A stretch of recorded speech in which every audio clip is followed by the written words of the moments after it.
1905. Esto lo escribe una mujer. No le puedo dar otro nombre. Me agrada sobremanera y como tal la ostentaré en mi misión de defender a los proletarios por medio de mi humilde y modesta pluma. Pero para que nuestros lectores y amigos se impongan de lo que pomposamente llamo hoja de laurel, relataré un hecho sucedido hace varios días, o sea, el motivo de mi retirada de la litografía Guillet, en la que durante 5 años había trabajado. Con motivo de mi viaje a la Cuarta Convención Obrera, solicité permiso del administrador por el espacio de 15 días, en los cuales podría asistir a esa gran asamblea de los trabajadores tomando datos para relatar el resultado de esa convención y también dejar instaladas en Santiago y provincias las agencias para las suscripciones de La Alborada.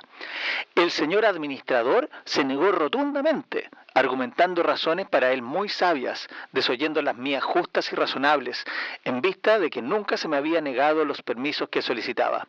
Mas parece que el administrador no estaba de buen humor, o el magín tenía una razón muy poderosa para no acceder a mi pedido. Como conclusión a nuestra entrevista me dijo que yo solicitaba permiso porque tal vez tenía algún negocio que me preocupaba y que optara por el taller o por el negocio.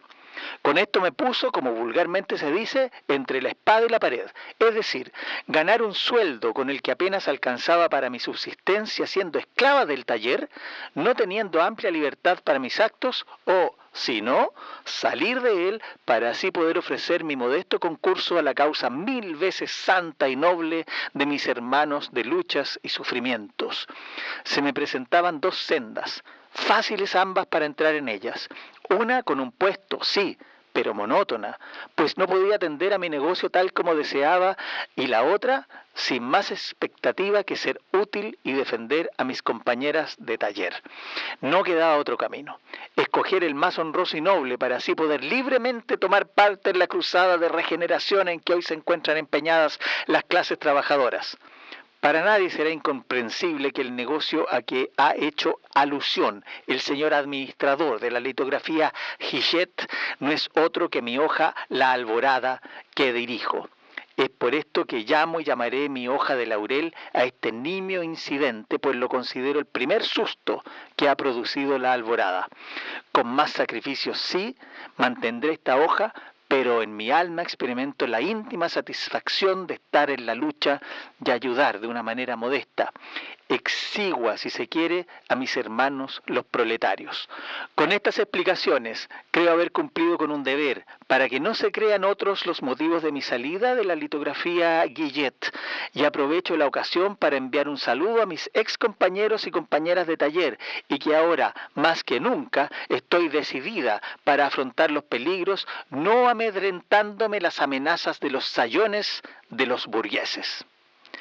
Quien escribe estas líneas en septiembre de 1905 es Carmela Geria, una mujer obrera que trabajaba en una imprenta y que además había fundado un periódico llamado La Alborada, es decir, una mujer periodista en 1905. Conocido por ser un oficio para hombres, hemos supuesto que el periodismo del siglo XIX y de la primera mitad del XX se desarrolló en ambientes eminentemente masculinos, donde las mujeres eran vistas como excepciones o extrañezas. No lo eran. El mundo de las mujeres periodistas es mucho más amplio y profundo de lo que suponemos. En parte, esa nueva comprensión que tenemos del fenómeno se debe a la historiadora Claudia Montero, que en su libro "Y también hicieron periódicos, 100 años de prensa de mujeres en Chile, 1850-1950", del año 2018, nos hace notar que en la década de 1850 ya hay mujeres chilenas que participaron activamente en la producción de periódicos y revistas en un mundo y en una cultura que las desfavorecía para ser periodistas. Para contar esta apasionante historia que recorre 100 años, conversaremos en los próximos minutos con la profesora Claudia Montero.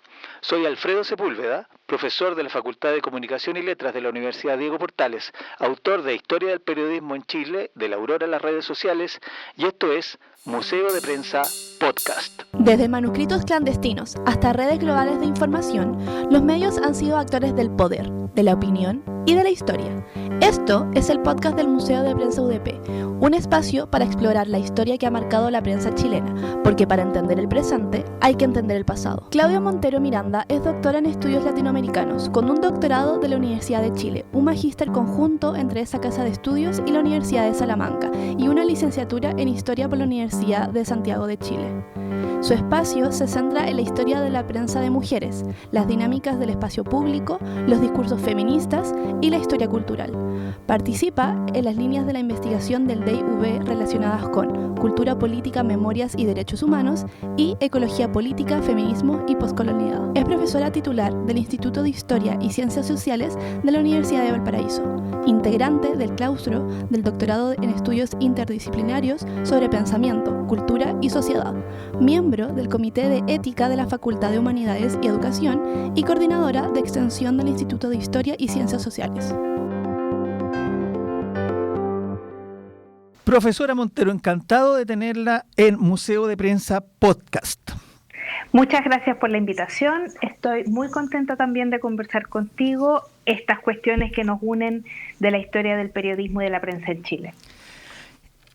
Su libro, y también hicieron periódicos, es fruto de una trayectoria bien larga como investigadora.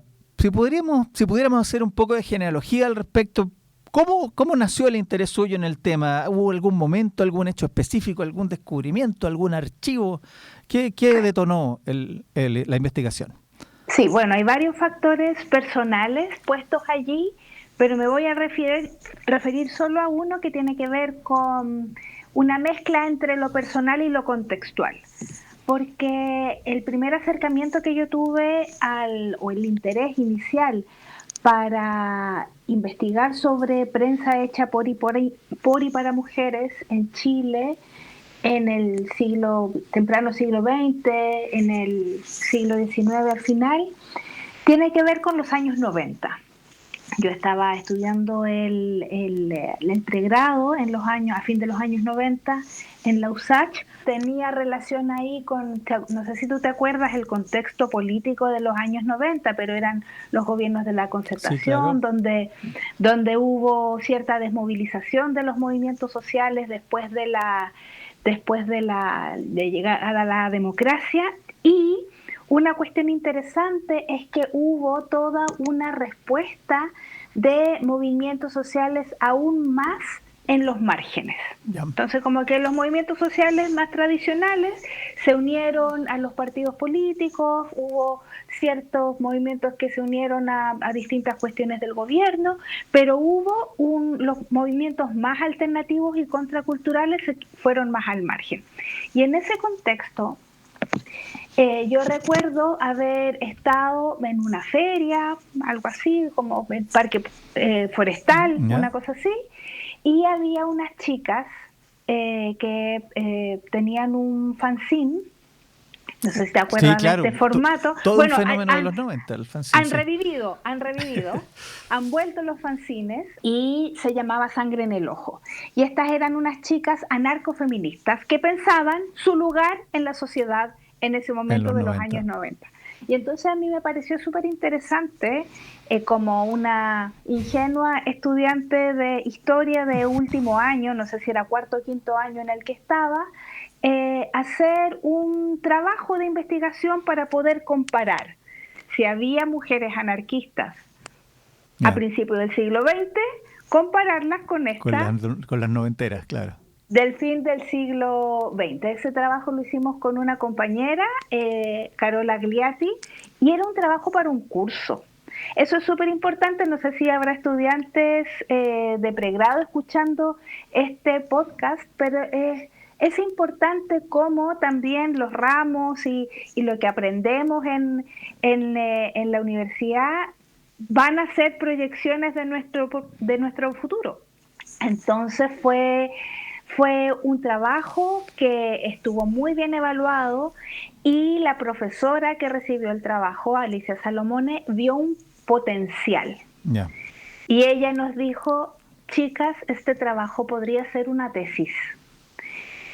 Y esa tesis se transformó en una investigación que posteriormente, ya titulada, yo continué en el Magíster 1, en el Magíster 2, en el doctorado, en el postdoc y en el libro del que estamos conversando ahora. Usted llegó de las si había mujeres anarquistas, y la respuesta a eso estuvo básicamente en que apareció la prensa de mujeres anarquistas o sea, la verdad, o si tú cercanas, me preguntas, obreras, yo diría que obreras, no necesariamente anarquistas. Es que pero yo creo que ahí hay un claro, esa fue la pregunta inicial. Yo, de hecho, el periódico de la Carmela Geria es uno de estos ejemplos de prensa obrera, no necesariamente anarquista. Ahora, lo notable del texto que acabamos de leer, con el que comenzamos este podcast, es que, digamos, hay una mujer que es obrera, que es una obrera tipográfica, que también es un clásico, ser obrero tipográfico y hacer estos, o sea, trabajar en imprentas y hacer estos medios. Y hay una cosa bien notable que pone en evidencia su situación desmejorada para transformarse en una directora de un periódico, una hoja, como le dice ella, que es esta pelea que tiene con de haber sido el jefe, el administrador de la imprenta, digamos que no la deja continuar con su negocio, lo dice como en forma... Claro. Y eso creo que nos abre una ventana también al libro, porque digamos, no es solamente la ruta de las mujeres periodistas de esta época, previa a la existencia de las escuelas universitarias, evidentemente, y de la masificación de las mujeres en el periodismo, no solamente está media escondida, sino que revela dificultades intrínsecas que tienen que ver con la cultura. Sí, mira, ¿sabes qué? Ahí me gustaría volver sobre una cosa que tiene que ver con la historia general de nuestro periodismo y una característica que permite ver este ejemplo, ¿no? De estas mujeres muy tempranamente en la historia de la prensa en Chile haciendo prensa. ¿Por qué? Porque en comparación con otros países latinoamericanos, Chile tuvo una imprenta muy tardíamente, en el siglo XIX recién, las primeras décadas del siglo XIX. No sé, en otros países, en México, en Perú, en 1700, en 1600 ya había prensa. Pero esto de que haya llegado la primera imprenta a nuestro país en la República estuvo acompañado de una ley de imprenta libre desde muy temprano. Entonces, esa libertad suponía que cualquiera podía sacar un periódico. Claro. Y entonces, si bien es cierto, las mujeres, por la norma de género, por la norma social, por la restricción social, se les impedía publicar, en términos legales no estaban impedidas legalmente. Claro. Entonces, desde muy temprano en nuestra historia de la prensa tenemos a mujeres sacando periódicos. ¿Son una excepción en un principio? Por supuesto que son una excepción, ¿ya? Porque están rompiendo una norma para hacer esa acción. Pero sin embargo, legalmente podían hacerlo. Y eso a mí me parece muy, muy interesante. Y en el caso de este periódico, o el caso de Carmela Geria, también es muy notable porque da cuenta de, por ejemplo, las dobles o triples jornadas de las mujeres que hasta el día de hoy las mujeres que participan en cuestiones públicas tienen que cumplir, ¿no? La labor con la que te gana el pan, ¿no? Tu trabajo asalariado, la labor en la casa y la labor política social. En ella está clarísimo la triada aquella. Claro. Exactamente, en ella está súper clara la triada. Ahora, en esa etapa ella todavía no estaba casada. Yeah. Entonces yo creo que también, bueno, tenía más libertad para trabajar, ¿no? O sea, no. Y por otra parte, podía tener tiempo para hacer distintas cosas porque no estaba a cargo del cuidado de hijos, marido, etcétera, ¿ya? Y entonces también le permitía con esta determinación dejar su trabajo remunerado, claro. ¿No? Vámonos para atrás. Tomándome esto de que nunca las mujeres realmente tuvieron una prohibición legal para publicar, pero sin duda las primeras mujeres que publican son mujeres de la élite y de la élite santiaguina, y ahí es notable el caso del Eco de las Mujeres de Santiago, que era un diario de las mujeres conservadoras, digamos. ¿Cómo ve usted el rol de estas mujeres de élite en la creación de este primer periodismo para mujeres, por mujeres? Mira, yo creo que ese periódico es muy importante, y a pesar de que está en disputa académica, si efectivamente fueron mujeres o no las que escribieron este texto, yo creo que no es importante saber el género, si tú quieres, biológico de sus productoras. ¿Por qué? Porque puso a las mujeres como sujetos capaces de denunciar, independientemente si fueron biológicamente mujeres. Ahí nos podemos meter en una larga discusión teórica de cuál es la definición de mujer, ¿no? Y entonces este periódico fue súper importante porque sale al espacio público diciendo: las mujeres tenemos opinión, podemos hablar. Y es muy porque ellos efectivamente afirman que son mujeres, porque en el análisis de los distintos textos tú puedes encontrar marcas que dan cuenta de esto. Por ejemplo, dice: somos mujeres de la élite, de alguna forma lo dicen, ¿no? Y tenemos el dinero para publicar esto. O sea, no le vamos a pedir permiso a nadie, porque lo podemos pagar. Eso da cuenta de unas mujeres que tienen un estatus, que saben que no son unas pobrecitas, que además están acostumbradas a mandar, ¿no? Y que entonces da cuenta de un lugar social, de una marca de clase que dice: nos vamos a tomar la palabra porque podemos, porque tenemos el dinero para hacerlo. Bueno, pero el efecto, digamos, es estar en el espacio público. Para contexto, digamos que el Eco de las Señoras de Santiago era un diario conservador, básicamente de defensa de la Iglesia Católica frente a la arremetida que era el laicismo con sus leyes laicas y todo eso. Pero ellas son muy... y cuando uno lee esos textos, son textos que están construidos desde una plataforma política, yo le diría que casi erudita, digamos. O sea, no hay mayor diferencia con un discurso que se puede hacer en la Cámara o en el Senado. Claro, a ver, ahí tenemos todo el punto que tiene que ver cómo irrumpen las mujeres en el espacio público, porque pensando en la norma de género sabemos que no se les permitía socialmente, porque no formaba parte del rol de lo que significaba ser mujer, esta opinión pública. También está en todo el siglo XIX la discusión sobre la educación de las mujeres, si tenían derecho o no, si debían educarse o no, y si se educaban, qué contenidos eran apropiados para que cumplieran su rol. Pero, sin embargo, tenemos un grupo muy importante de mujeres que, independientemente de esas discusiones, recibieron una educación alta, porque eran mujeres de la élite que fueron criadas en sus hogares o en algunas escuelas especiales para mujeres, donde recibieron la educación que se merecen en tanto mujeres de la élite, ¿ya? Y tenemos además previamente toda la tradición de los salones, ¿ya? Los salones eran estos espacios de discusión política y cultural que organizaban mujeres dentro de sus casas, que eran además espacios de formación. Entonces, claro, vemos este primer periódico y los periódicos sucesivos, y vemos esta tradición de acción política. Claro.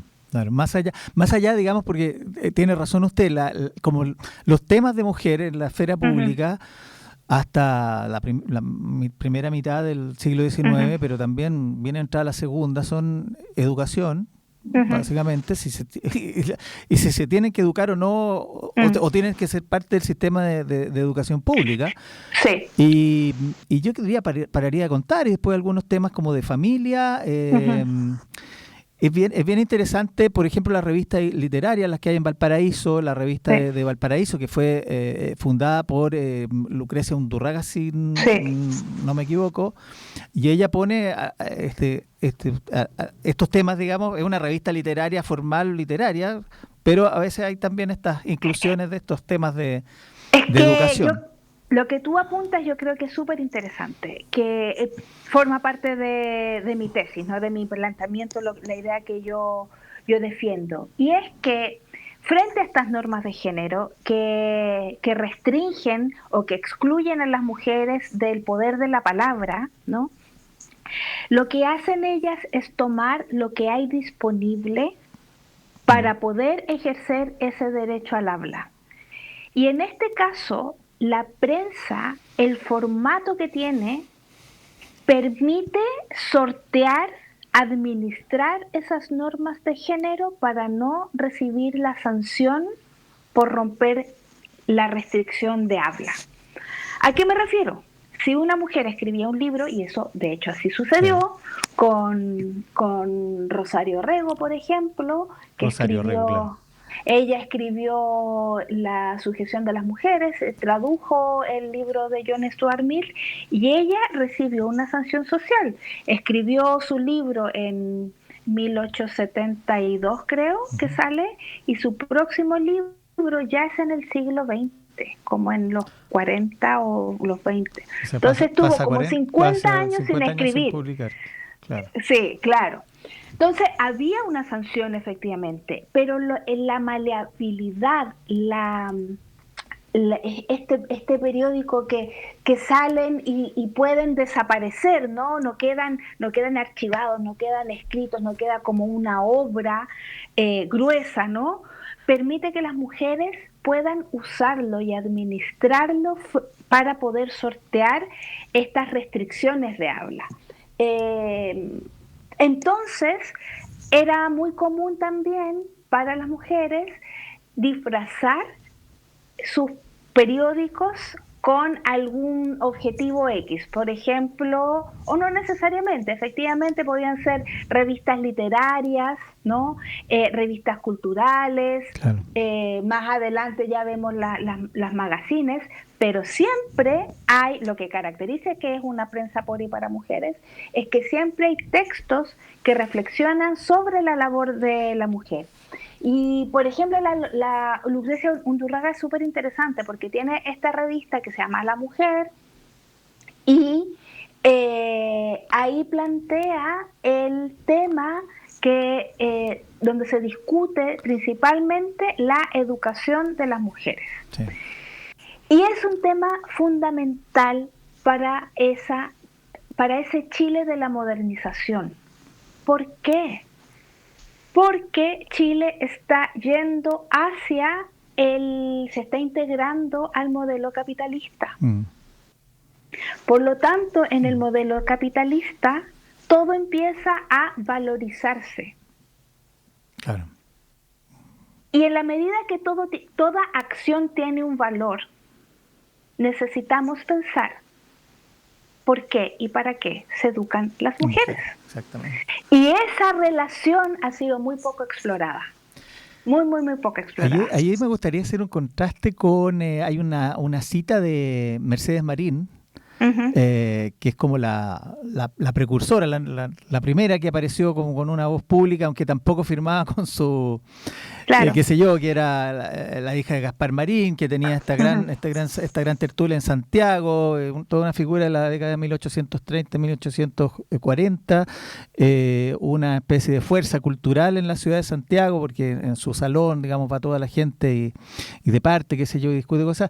Y tiene esto que me gustaría leérselo porque me parece que marca muy bien la diferencia después con Undurraga. Dice Mercedes Marín, esto debe ser en sus memorias, digamos, dice: desde muy temprano me hicieron entender mis padres que cualquiera que fuese la instrucción que yo llegase a adquirir por medio de la lectura, era necesario saber callar.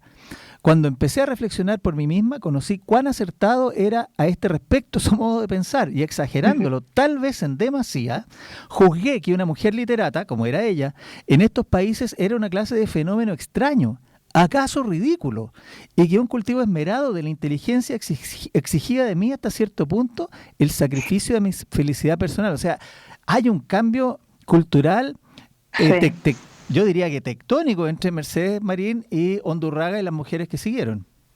Por eso yo creo que la prensa es tan fundamental en este desarrollo político y social de las mujeres, porque yo insisto en que el formato prensa, ¿ya? El formato prensa que tiene estas distintas secciones, por ejemplo, que tiene esto que sale un día y a la semana siguiente o al mes siguiente se olvidó o quedó ahí en algún lugar donde la inscripción del nombre de quien habla es más efímero. Yo creo que eso lo usaron muy bien las mujeres. Lo usaron muy bien a propósito de todas estas restricciones. Entonces creo que la labor o la importancia de la prensa para el desarrollo político, social y cultural de las mujeres es fundamental a fin del siglo XIX y a principios del siglo XX, porque, claro, primero vemos estos primeros periódicos políticos, pero una vez que comienza ya a despegar la modernización en Chile, se hace más complejo el sistema comunicativo y el sistema cultural, el tipo de periódicos también se va transformando y aparecen nuevos tipos de periódicos. Un ejemplo de ello es Celeste La Sabe, por ejemplo. Claro. Que saca una revista magacinesca. Entonces, ahí no solo tenemos... Estamos hablando del 1900, ¿no? El cambio de siglo... No, sí, sigue siendo 1897. 1897, okay. Miento, 1890, porque ella cruza la guerra. Sí, cruza la guerra. Pero entonces, es notable porque es una revista, digamos, moderna. Esa. Claro, entonces no solo permite esta expresión pública, sino que te permite el desarrollo de empresas con las que las mujeres van a ganar dinero. Esa era La Mujer, ¿no? Se llamaba así. El de Celeste La Sabe del 1890 se llama La Familia. La Familia, claro, no hay que confundir con Familia después la de Exactamente, sí, exactamente. La Familia, pero a mí eso me impresionó mucho de su libro, porque es una revista que ya fuera del tema de género, es una revista que calzaría perfectamente con los formatos profesionales de periodismo empresarial e industrial. Sí. Es una revista para mujeres comercial, en 1890. Y se sirve de todas los avances tecnológicos que estaban disponibles en ese momento en nuestro país. Del telégrafo, del tren para su distribución, regalaba merchandising. Sí. Un pañuelo, me acuerdo que regalaba partituras, con secciones para las distintas tipos de personas de una familia. Es una empresa propiamente tal. No, se adelanta una década zigzag. Sí, exactamente. Bueno, ya estamos como en el momento. Usted en el libro denomina lo que pasa en el cambio de siglo del 19 al 20 como la explosión de voces. Ya parece que ya no hay tanta... hemos logrado superar la barrera como de la mujer de élite. Algo pasa ahí, que hay muchas más mujeres haciendo, publicando periódicos a contar del cambio de siglo. ¿Por qué? Bueno, ahí hay una cuestión histórica del contexto de modernización. El proceso de modernización en Chile permite la complejización de la sociedad. Permite además el aumento de ingresos públicos por la integración de Chile al comercio internacional y el cambio hacia una economía capitalista. No la vamos a caracterizar más allá que eso, pero eso provoca una serie de transformaciones en nuestro país. Crecen las ciudades, se complejiza el sistema de transporte, crece el sistema educativo, el aparato estatal crece, por lo tanto el sistema educativo también crece, y eso primero lo que hace es concentrar personas en las ciudades, que requieren más servicios, que aumenta la alfabetización, que requieren de productos culturales para el ocio. Claro. Y entonces eso lo que hace es que la prensa como medio de comunicación fundamental para ese momento se diversifica. No solo la prensa de mujeres, la prensa en general, y por lo tanto las mujeres diversifican su tipo de producto. Pero hay algo de esos primeros años del siglo XX que es muy político, que usted lo toma de alguna manera en su libro, pero lo matiza o lo pone en su medida junto con otras dimensiones también.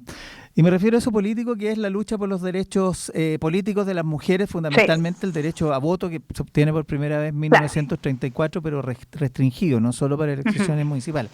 Fue como, no de toda la prensa que fue hecha por mujeres, pero sí hubo una parte de esa prensa que tomó esto como su bandera de lucha, y esas publicaciones, no sé, dígame usted si fueron para eso o tenían también otras dimensiones. Es que yo creo que ahí lo que hay que pensar es quiénes son los sujetos que producen estos medios. Son sujetos que están interesadas y que están marcadas por distintas cuestiones, por cuestiones de clase, por cuestiones de género, por cuestiones raciales, en fin, por intereses, por proyectos políticos, en fin. Y entonces cualquier persona, hasta el día de hoy, que habita un espacio, tiene distintos intereses y actúa en distintos frentes. Entonces, claro, por una parte puede tener un proyecto cultural, porque está interesada en el cine, supongamos, o está interesada en la literatura, o está interesada en el comercio. Pero en términos políticos también tiene un interés, ¿ya? Puede ser liberal, socialista, en fin, conservador, etcétera, y en tanto sujeto tiene intereses en votar, no votar, etcétera. Entonces, si bien para el siglo XIX el tema de discusión fundamental para que las mujeres fueran reconocidas políticamente tenía que ver con la educación, hacia final del siglo XIX e inicios del XX va a ser el voto. El voto. Entonces, todas las personas, varones o mujeres, tenían una posición frente a ese tema. Y las mujeres, como sujetos sociales y políticos, tenían una posición sobre ese tema. Y las mujeres que estaban a favor del voto usaban sus plataformas, en este caso se hacían periódicos, para defender esa posición. Esa posición que se expresa a través de esta prensa que ellas hacen, que convive también con otros intereses. No, exactamente. ¿Quién leía la prensa hecha por mujeres y para mujeres? ¿Qué sabemos de eso? Sabemos menos porque ahí hay todo un problema metodológico de cómo acceder a los lectores, ¿no? Uh-huh. Tenemos, con el trabajo que hemos hecho hasta ahora, suponemos, sospechamos, claro. Exactamente, sospechamos quién los leía, pero por ejemplo los formatos hablan harto de quienes leían. Entonces, por ejemplo, tenemos formatos que son más tipo periódico, y que entonces, el de Carmela Geria, por ejemplo, son un par de hojas, son 4 o 5 hojas, 4, sí. Claro. Entonces, claro, supone un lector que tiene menos tiempo, que está más acelerado, que es más fácil transportarlo, uh-huh, que lo puede leer en cualquier parte. Entonces suponemos lectores que son otros obreros u otras obreras, ¿no?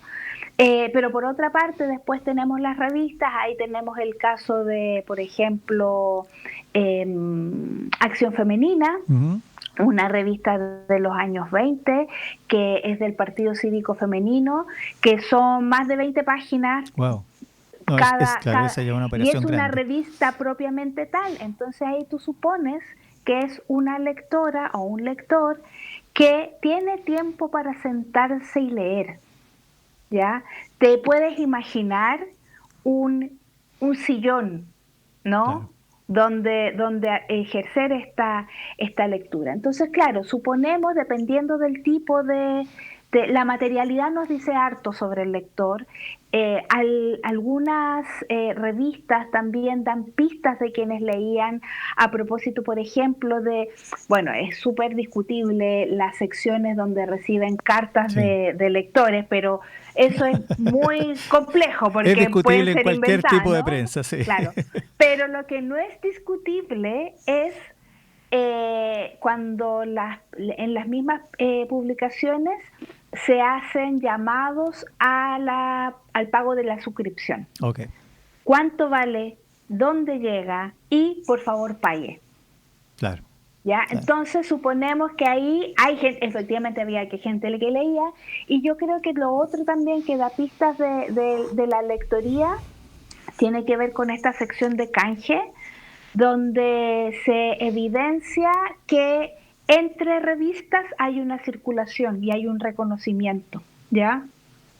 Entonces, partiendo quienes leían, los otros que producían, que estaban en el circuito de producción de prensa, ¿no? Ese sería lo primero. Y de números es muy difícil, me imagino yo, establecer a cuánta gente, pero sí, sabríamos que, pero sí, yo creo que es una sospecha basada en evidencia que es prensa que tenía como público mujeres o también varones. Yo creo que tenía público varones y mujeres, pero insisto, también es una sospecha.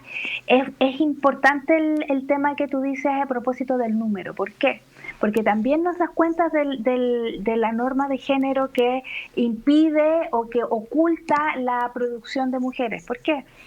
Porque están los anuarios de prensa en el siglo XIX, donde tú puedes ver cada uno de los periódicos cuál era el tiraje. Porque, claro, cualquier periódico publica 3.000, de hecho tenemos ahí en la misma prensa mujeres 3.000 ejemplares. Perfecto, aparecen los anuarios. Sí. Pero claro, para contexto, los anuarios son unos libros en que en el siglo XIX se decía qué se había publicado y cuánto se había publicado. Y resulta que en esos anuarios no hay ninguno de los periódicos hechos por mujeres. Yeah. Y eso no significa que no hayan existido. Claro. Entonces, por ejemplo, ese que es un dato oficial, no tenemos para el caso de las mujeres. Wow. Y tampoco sabemos a qué se debe anda tú a la saber ausencia. por qué. Claro, no sabemos. A lo mejor las propias mujeres no hacían llegar sus periódicos a la autoridad porque sabían que podían ser sancionadas en tanto mujeres expresando opinión, suponemos. O la propia autoridad podía considerar que eran hojitas, ¿no? Claro. Que no sin valor, tenían, digamos, no valía la pena. Exactamente. Cualquier explicación da cuenta de las dificultades de las mujeres al acceso público y al espacio público. Claro, porque por más hojitas que fueran, necesitaban una imprenta, igual al estar ahí estaban en el... ¿Cuál fue de toda su investigación, qué periódico le gusta más o le gustó más? ¿Cuál fue el más, digamos, entretenido o no sé, de su preferencia? Sí, si tuviera que tomar Tengo 3 opciones. Ajá. El primero me llama, como caso me parece fascinante, Celeste Lasabe. Celeste Lasabe. Esto de que haya sido una empresaria y que dijo, porque... Si uno quiere ganar plata, inventa cualquier empresa. Y en este caso, ella fue una innovadora. Inventó una revista de un tipo que antes no existía en Chile. Exactamente. Y usó el tipo de secciones que tiene. Por ejemplo, cómo esconde, cruzó la guerra civil del 91. ¿No se detuvo en esos 6 meses? ¿Siguió? No, se saltó la censura. Wow. Se saltó la censura haciendo política dentro de la misma revista, porque la disfrazaba. Porque ¿quién va a creer que en una revista de mujeres de élite que hablan sobre moda y familia va a haber crítica política? Perfecto. Bueno, ahí estaba. Después le tengo especial cariño a la revista Acción Femenina de este partido cívico femenino que parte el año 22, porque es una revista de una organización donde tú ves el proyecto político detrás de querer intervenir en el espacio público. Ese me parece también un ejemplo muy fascinante.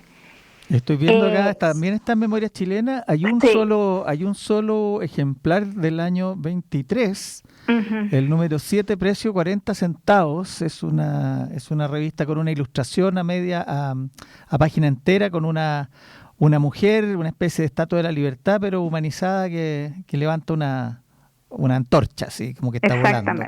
Sí, exactamente. Y el tercero, que ese me parece que es tan importante, ¿no? Que es la revista La Mujer Nueva del MEMCH. Sí. Porque yo creo que uno lo ve y en su materialidad está la urgencia de lo político que plantea el MEMCH. Esto de que sea un periódico con una utilización de las imágenes de manera dramática, donde da cuenta de todos los distintos tipos de opresiones que viven las mujeres en Chile, hecho por ellas mismas. A mí me parece que ese es un periódico fundamental. Habla también una cosa muy interesante respecto al MEMCH como movimiento, pero como partido político, porque este tipo de publicaciones uno las puede homologar a la revista Principios del Partido Comunista o Arauco después del Partido Socialista. Es decir, los partidos querían tener publicaciones de alguna manera intelectual. También está en Memoria Chilena.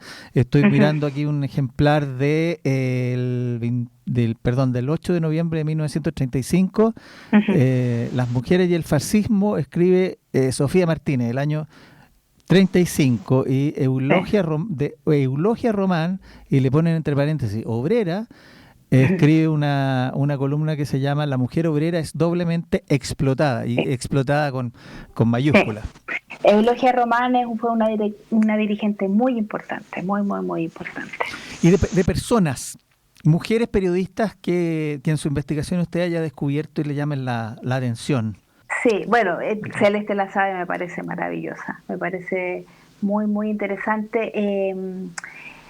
Ursúa, se me olvida, la Leonor Ursúa.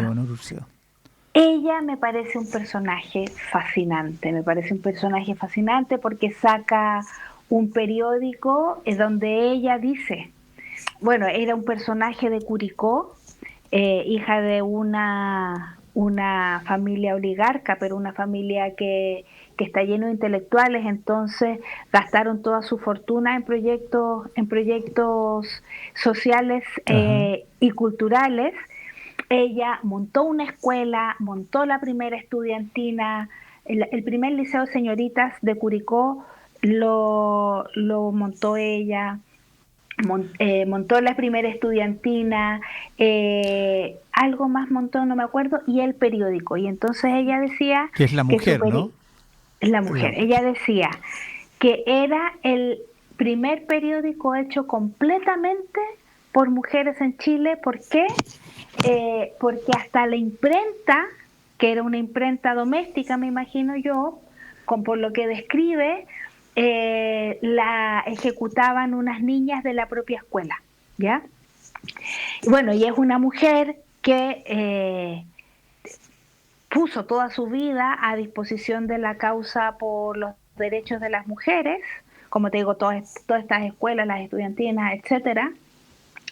Y ella misma lo que hace es toda su fortuna la pone en estos proyectos. Y de hecho termina sus días soltera y con una pensión que le arman sus propias estudiantes, porque se gastó toda la plata invertida en cuestiones sociales. 3 preguntas más. La primera es que es la bajada del libro en la década ya de 1940, cuando esta prensa de mujeres, que fue muy dinámica, que tuvo mucho poder, estuvo en los años 40, se institucionaliza, es como un poquito absorbida por los partidos políticos. ¿Por qué? ¿Qué es lo que pasó ahí? No, yo creo que más que absorbida por los partidos políticos, lo que hace es que cambia el sistema comunicativo. Ya. Entonces, Lo que tenemos es la prensa que hacían las mujeres organizadas, se institucionaliza y cambia a un formato tipo boletín para circular dentro de la propia organización.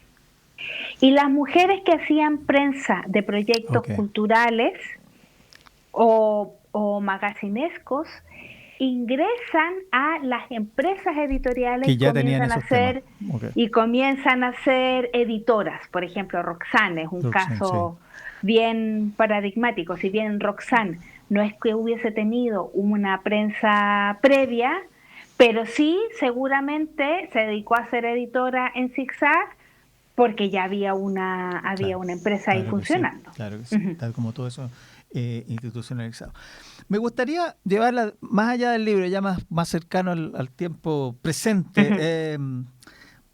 Yo creo que me gusta imaginar que hay una continuidad con, por ejemplo, con una prensa femenina que vino después, que quizás ya no tenía un discurso político marcado, porque estoy pensando, por ejemplo, en las revistas femeninas como género industrial, comercial, femenino, las que estuvieron dentro de Zigzag, como Eva, por ejemplo, o incluso después con Paula, digamos, que es la revista señera, sobre todo la Paula de los años 60 y 70. ¿Ve usted esta continuidad? De cierta forma sí y de cierta forma no. Ok. De cierta forma no, en el tipo de revistas de la industria editorial. ¿Por qué? Porque parte de esta prensa que tiene un discurso político se hace de forma autónoma. Entonces la prensa de y para mujeres comienza a tener tiene otra salida. Y por otra parte, sí, en la medida en que hay un grupo importante de mujeres que se formaron a partir de la mitad del siglo XX y que continúan su labor en la prensa y que hacen su labor dentro de las industrias, ya sea como editoras, como periodistas, etcétera, y desde sus lugares de trabajo hacen lo que pueden para instalar un proyecto o una idea política. Y ahí vuelvo a rescatar a Roxane, por ejemplo. A Roxane, que ella, digamos, directora del PENECA. Del PENECA. Que es la revista infantil más conocida de Latinoamérica, un hit de los años 20, me parece que empieza. Sí. Toda la generación de nuestros abuelos, creo yo, las personas que eran niños, hasta la década de los 50, PENECA es importantísimo, y no solamente en Chile, en casi toda Latinoamérica. Claro, y entonces ves cómo Roxane, a través del PENECA, ella plantea ideas políticas, ¿no? Por ejemplo, la revista Eva. Es súper interesante porque la revista Eva se transforma en un semillero de mujeres profesionales editoras. Claro. Hay una serie de mujeres que pasaron por las distintas etapas previas y terminaron siendo editoras de otros medios también. Marina de Navasal, María Romero, me parece que antes de Ecrán estuvo en Eva. Claro, y ahí, por ejemplo, el trabajo de Andrea Robles es muy importante porque ella da cuenta de de la revista Eva como semillero. Perfecto. Profesora Montero, quiero agradecerle mucho habernos acompañado en este capítulo de Museo de Prensa Podcast. Que esté muy bien. Muchas gracias por la invitación. Las palabras escritas en la prensa no se las lleva el viento. Se archivan, se reinterpretan, nos siguen hablando. Gracias por escuchar Museo de Prensa UDP, el podcast donde buscamos traer el pasado del periodismo al presente. Muchas gracias a Claudia Montero y a ustedes los oyentes por acompañarnos en esta ocasión. Esta fue una producción hecha por María Josefina Díaz y Javier Guerra. Recuerda seguirnos en nuestras redes sociales, Facebook, Instagram y X como Museo de Prensa UDP. Nos vemos en el próximo capítulo.